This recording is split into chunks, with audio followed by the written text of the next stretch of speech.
Welcome. My name is Elena, and what I'm about to share with you isn't a business story, or a comeback tale, or even a motivational speech. It's simply the truth. The truth about a moment in my life, when everyone around me thought I had completely lost my mind. When I spent everything I had on something no one wanted, something they called junk, something they laughed at. They called me reckless, foolish, naive. Some didn't even bother with words. Just that familiar head shake, the kind that quietly says, "You're going to regret this." But I didn't argue. I didn't explain. Because deep down, I knew they wouldn't understand. I wasn't trying to impress anyone. I wasn't following a trend or chasing a paycheck. I was following something else. Something quiet. Something that had been whispering in my chest for years. Build something that's yours. And so I did. I gave up the apartment, quit the job offer everyone said was safe, and drained my savings. All for a small, broken, sun-beaten gas station at the edge of nowhere. The kind you pass on a road trip and never think twice about. When I first saw it in person, the silence felt loud. No cars, no voices. Just the soft rattle of wind through a cracked sign. And the creaking of a front door that hung half off its hinges. The building was barely standing. The roof sagged in places. The pavement was broken like a shattered mirror.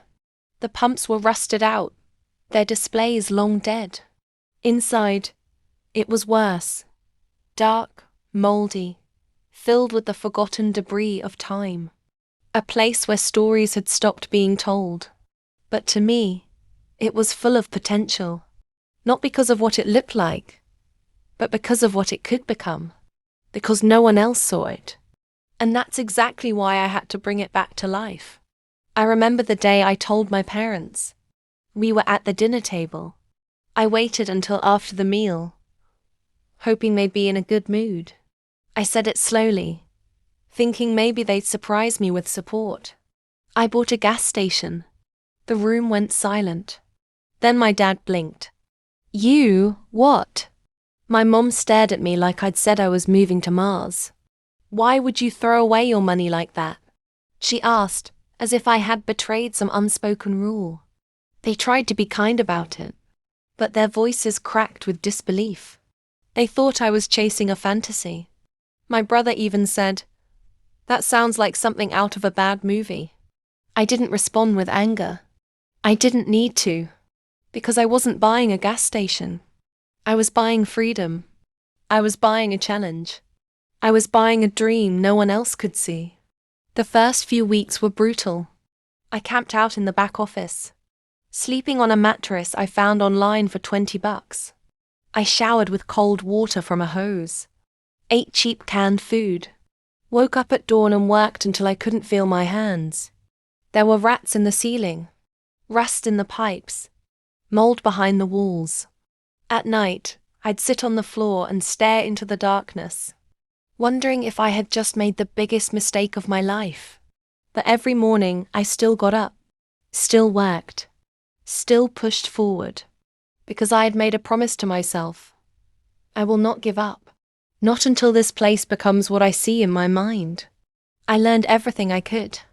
How to patch a roof, repair cracked concrete, run wiring, seal leaks, strip paint, lay tile.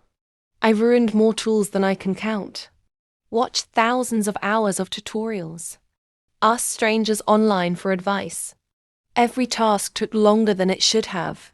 Every small victory felt like a mountain climbed.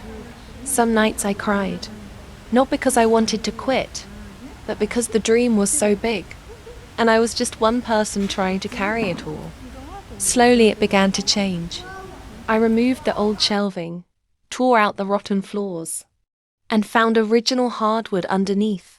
I painted the walls by hand, added a new counter, found old furniture at thrift stores and restored them. I replaced the broken neon sign out front, cleaned the pump station and reworked it to allow modern use.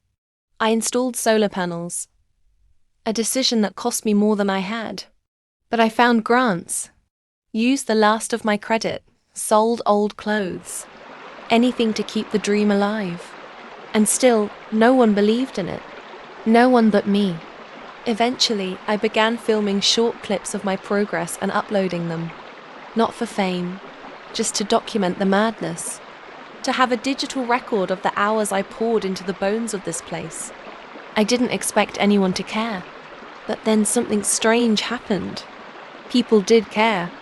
One video, showing the before and after of the front windows, took off. Then another, showing my first working light bulb. Then the bathroom remodel. Then the cafe corner. People started following, commenting, sharing. You're doing what we all dream of. I don't know you, but I'm rooting for you. This place has soul. That support? It mattered more than I expected. Because for the first time, I wasn't alone in it. Momentum built. I installed an espresso machine, painted the walls in warm earth tones, filled shelves with handmade items from local artists. I added books, plants, a community board. A local artist painted a massive mural on the side, a rising sun over wildflowers, symbolizing rebirth. And then, the biggest test of all, I invited my parents. They didn't say anything for a while after they arrived. My mom walked through every room, touching the counters, looking at the little framed quotes I'd hung on the walls. My dad stood outside for a long time, taking in the mural. The soft music playing through the outdoor speakers. The fresh smell of coffee drifting through the door. He finally looked at me and said, "You didn't just fix this place. You transformed it." That was the moment.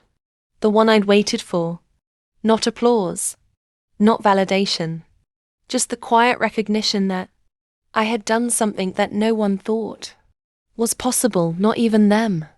Now the gas station is a landmark in the area. People drive from towns away just to grab coffee, chat, take pictures, breathe.